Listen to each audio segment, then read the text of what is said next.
मैं पंकज सिंह एक बार फिर से आप सभी का अपने YouTube channel PR Pankaj Singh पे स्वागत करता हूँ। आज हम इतिहास विषय का अध्ययन करेंगे। इतिहास विषय में आपके एक लेक्चर दिया जा चुका है, उसी कड़ी में आज हमारा दूसरा लेक्चर मिल रहा है आपको। इतिहास में हमने यूरोपीय कंपनियों का भारत में आगमन कैसे हुआ है, कब कब हुआ है, इन सब चीज़ों के बारे में हम जान चुके हैं। हम पुर्तगालियों के बारे में पढ़ रहे थे, उन्हीं से संबंधित ये अगला वीडियो आपके लिए है। चलिए देखते हैं पुर्तगालियों के बारे में। जैसे हेडिंग हमारी पुर्तगाली यानी भारत आने वाले पुर्तगाली गवर्नर। भारत आने वाले पुर्तगाली गवर्नर में सबसे पहला है फ्रांसिस्को डी अल्मीड़ा। फ्रांसिस्को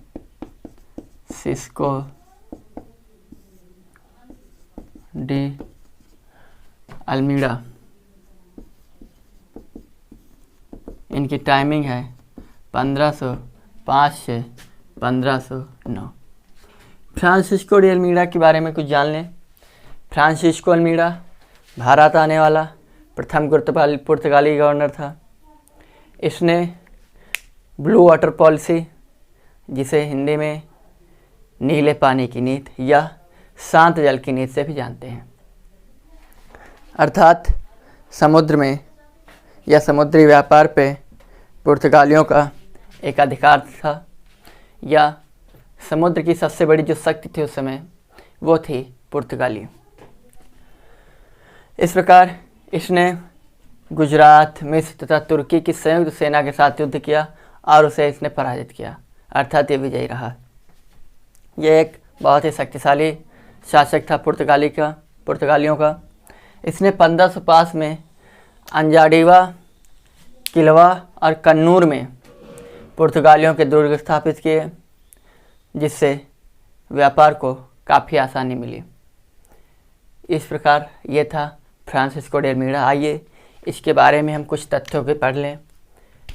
पहला इनका है कि ये भारत आने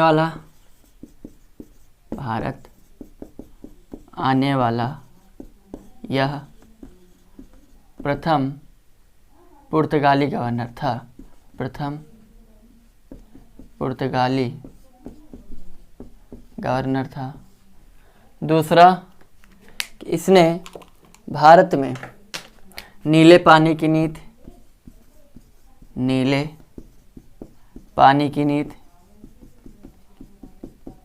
या इसे इंग्लिश में ब्लू वाटर पॉलिसी बोलते हैं, या इसे ही शांत जल की नीति भी बोलते हैं। शांत जल की नीति, इसका अर्थ होता है समुद्री व्यापार पे एक अधिकार, यानी समुद्र में व्यापार करने का जो एक अधिकार था वो पुर्तगाली गवर्नरों या पुर्तगाली शक्ति के पास था, क्योंकि पुर्तगाली शक्ति उस समय काफ़ी समृद्ध और शक्तिशाली शक्ति थी। इसलिए इसने गुजरात, मिस्र तथा तुर्की की एक सम्मिलित सेना को पराजित किया था। तुर्की की सेना को पराजित किया था। इसने 1505 में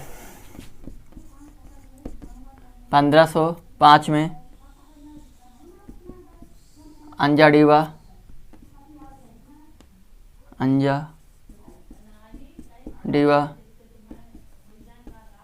किलवा और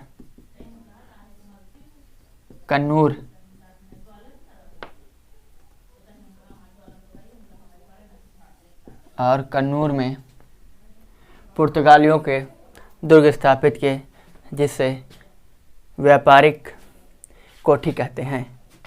कन्नूर में दुर्ग स्थापित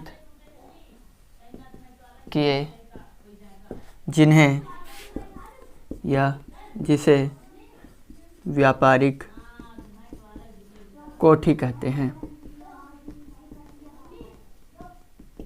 ये रहा फ्रांसिस्को de अल्मीड़ा, जो कि भारत आने वाला प्रथम पुर्तगाली शासक था। अगला है अल्बुकर्क। अल्बुकर्क को भारत का वास्तविक पुर्तगाली गवर्नर मानते हैं। अल्बुकर्क इसकी टाइमिंग है 1509 से 1515। इसे भारत में वास्तविक पुर्तगाली का सत्ता का संस्थापक कहते हैं या मानते हैं। ये 1509 के पहले भी भारत आ चुका है और इसने 1509 में पुर्तगालियों की पहली कोठी या व्यापारिक कोठी 1503 में स्थापित की थी, कोचीन में या खोली थी। पुर्तगालियों की दूसरी व्यापारिक कोठी 1505 में कन्नूर में खुली थी, जिसको फ्रांसिस्को de अल्मीड़ा ने खोला था। 1510 में इसने यूसुफ आदिल शाह से गोवा छीन लिया था। उसके बाद इसके शासनकाल में ही पुर्तगालियों की राजधानी कोचीन स्थानांतरित की गई और 1511 में तथा 1511 में मलक्का तथा 1515 में फारस की खाड़ी होर्मुज पर इसने अधिकार कर लिया था। इसकी मृत्यु गोवा में हुई थी और इसने अपने राज्य में सती प्रथा में प्रतिबंधित किया था और इसने पुर्तगालियों को भारतीय महिलाओं के साथ वैवाहिक संबंध बनाने के लिए प्रेरित किया था। तो चलिए देखते हैं अल्बुकर्क 1509 से 1515 तक भारत में वास्तविक सत्ता, वास्तविक पुर्तगाली सत्ता का संस्थापक कहते हैं। सत्ता का संस्थापक कहते हैं यह है, यह था। यह 1503 में भारत आया था और इसने पुर्तगालियों की पहली कोठी 1503 में कोचीन में खोली थी। 1503 में कोचीन में पहली व्यापारिक कोठी खोली थी। पुर्तगालियों की दूसरी कोठी 1505 में कन्नूर में दूसरी व्यापारिक कोठी खोली थी। 1510 में इसने यूसुफ आदिल शाह 1510 में यूसुफ आदिल शाह से गोवा बंदरगाह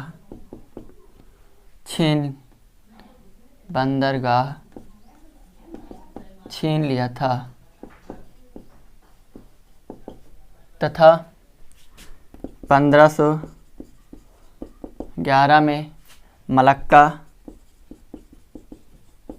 और 1515 में इसने फारस की खाड़ी होर्मुज पर अधिकार कर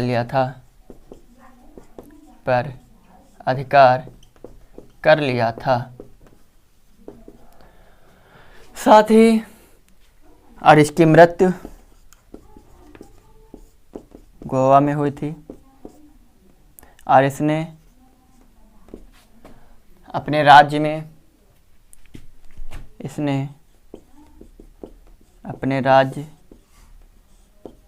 में सती प्रथा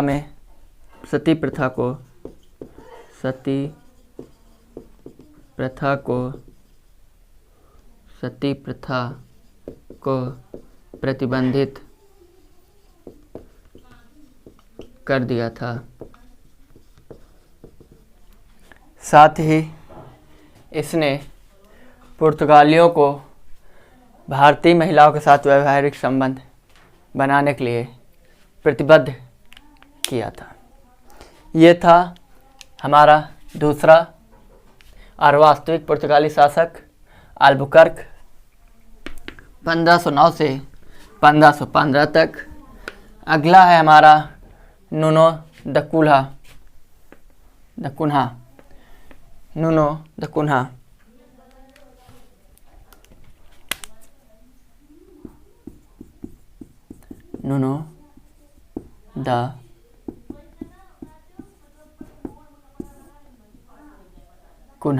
ये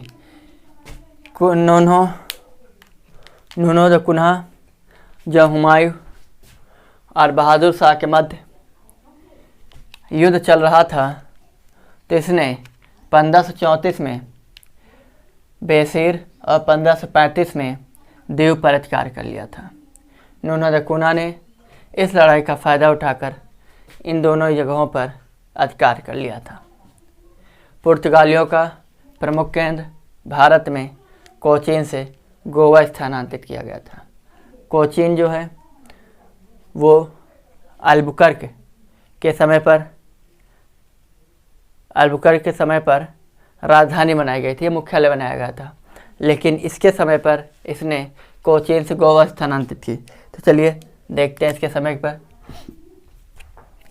एक दो महत्वपूर्ण पॉइंट हैं इनके।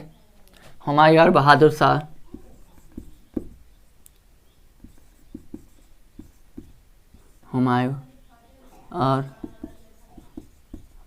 शाह के मध्य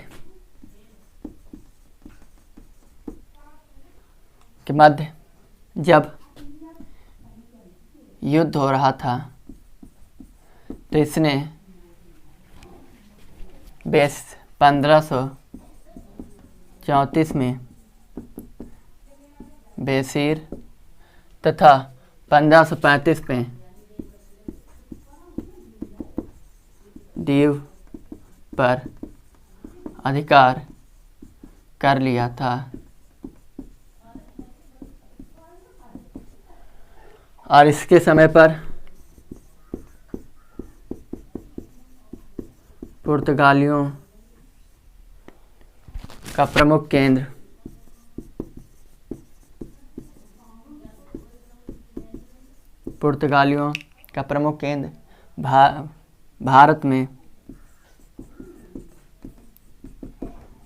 भारत में कोचीन से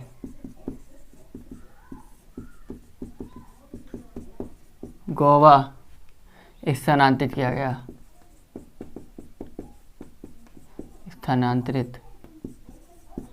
किया गया।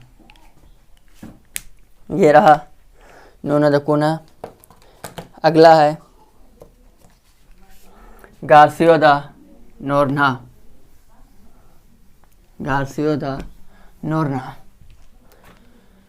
यह अंतिम प्रमुख पुर्तगाली शासक था। गार्सियो द नोरना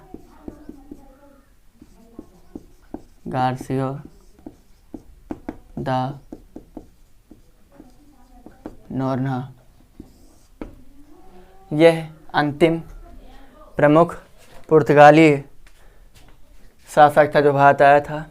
इसने दमन, साल्सेट, बम्बई, चौल, मद्रास, सेंट थॉम पर अधिकार कर लिया था। चलिए देखते हैं प्रमुख स्थान इसके हैं।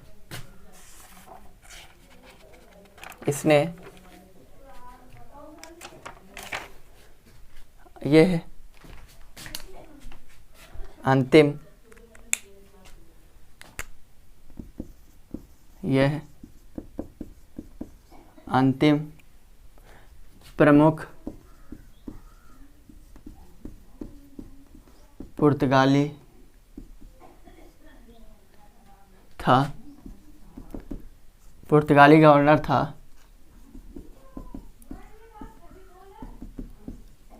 जो भारत आया था।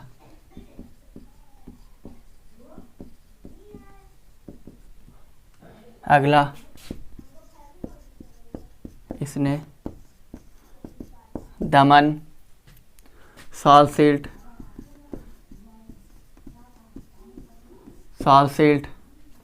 बम्बई,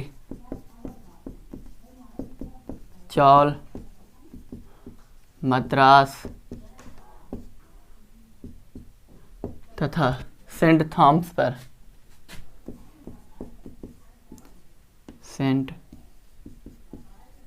पर अधिकार कर लिया।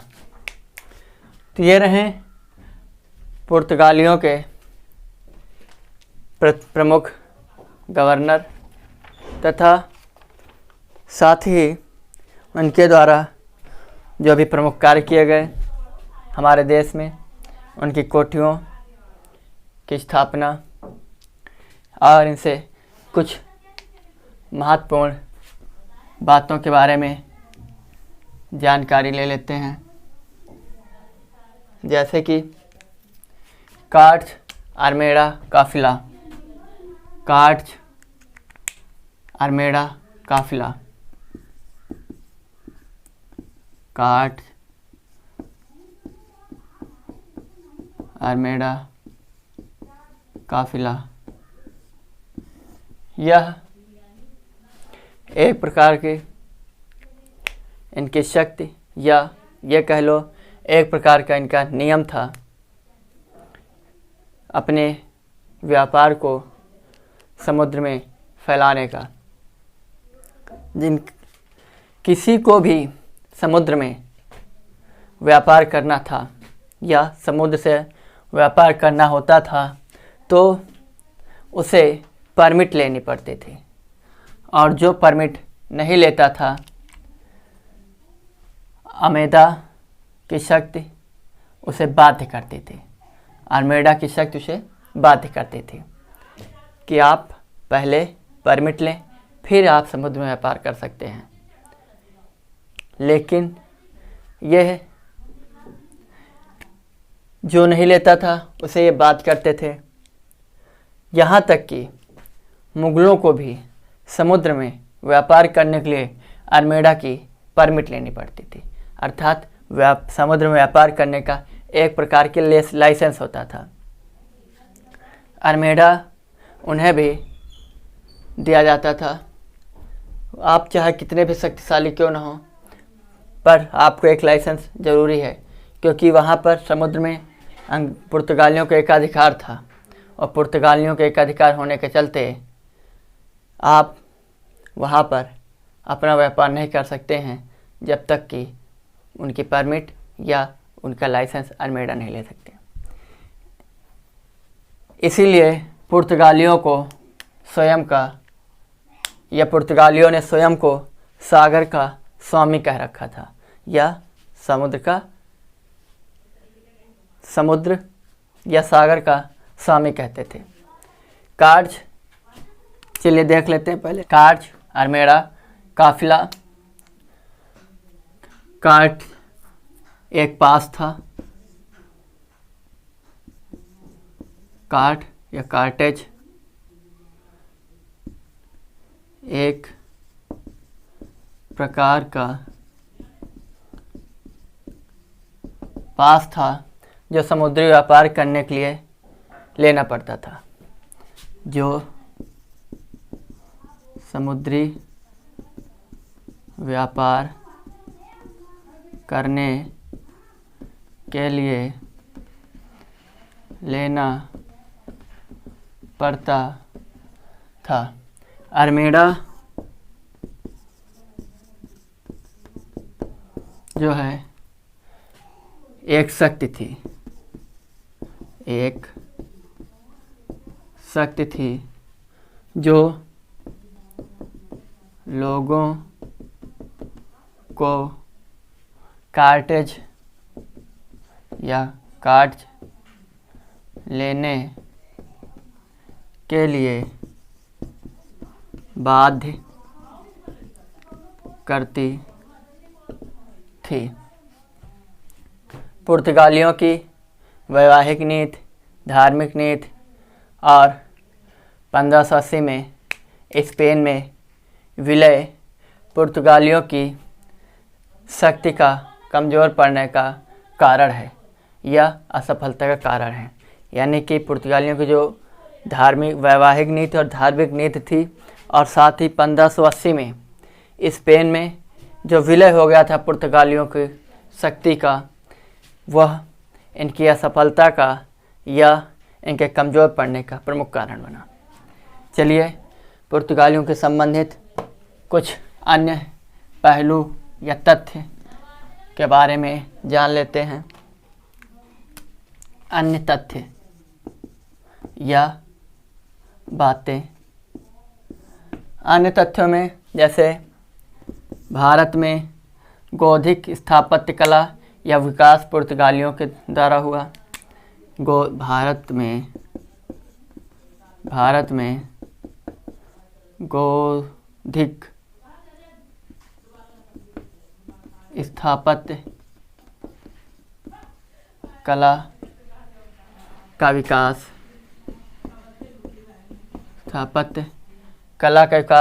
पुर्तगालियों के द्वारा हुआ तथा दूसरा, पुर्तगालियों की गतिविधि से सर्वाधिक पीड़ित होने वाले मुस्लिम थे।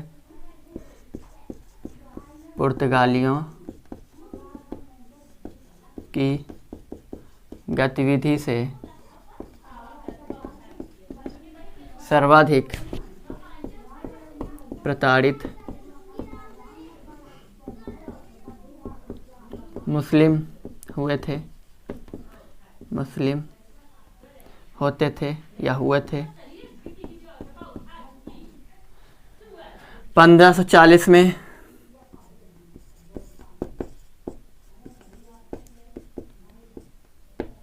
गोवा, 1537 में बाड़मेर और 1583 से 84 में सॉलसेट के मंदिरों को गिरा दिया था या नष्ट कर दिया था। भारत में सर्वप्रथम ईसाई धार्मिक न्यायालय की स्थापना पुर्तगालियों के द्वारा हुई थी। चौथा नंबर है, भारत में ईसाई धार्मिक न्यायालय की स्थापना पुर्तगालियों के द्वारा 1560 में न्यायालय पुर्तगालियों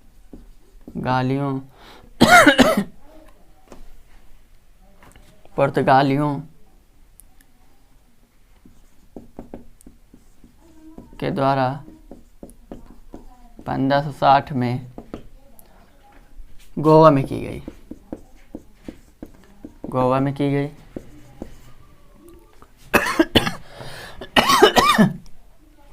तथा औषधि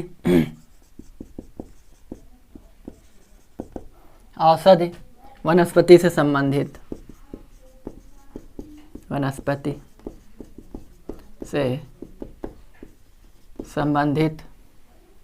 पहला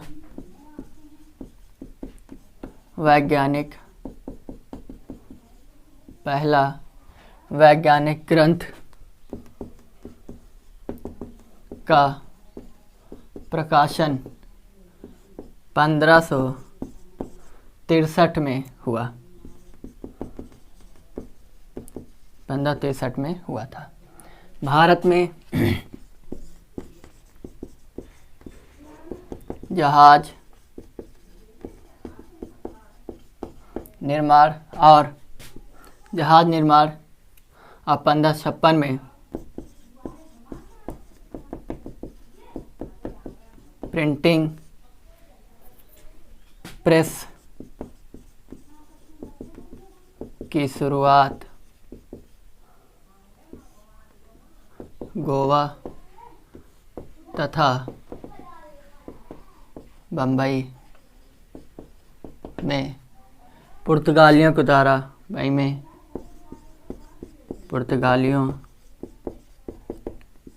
के द्वारा शुरू किया गया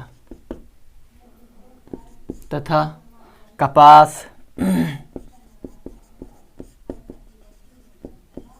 मूंगफली, पपीता, अनानास, शरीफा, आलू, काजू,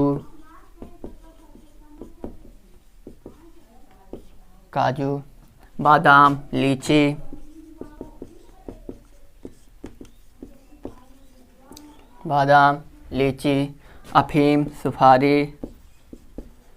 अफीम, सुपारी, तंबाकू आदि। खेती की शुरुआत पुर्तगालियों के द्वारा की गई। भारत में सबसे पहले आने वाले तथा यहाँ से सबसे बाद में या सबसे अंत में जाने वाले पुर्तगाली यूरोपी ही थे, जो 1961 में गोवा और दमन दीव छोड़कर गए थे। तो ये रहा आज का हमारा हिस्ट्री से संबंधित यानी आधुनिक भारत यानी मॉडर्न इंडिया से संबंधित हमारा दूसरा लेक्चर, और उम्मीद करते हैं आपको बखूबी चीज़ें समझ में आ रही होंगी और आप अपने कमेंट्स के माध्यम से जो भी कुछ हो आप पहुंच सकते हैं। आज के लिए इतना है। थैंक यू, धन्यवाद, जय हिंद, जय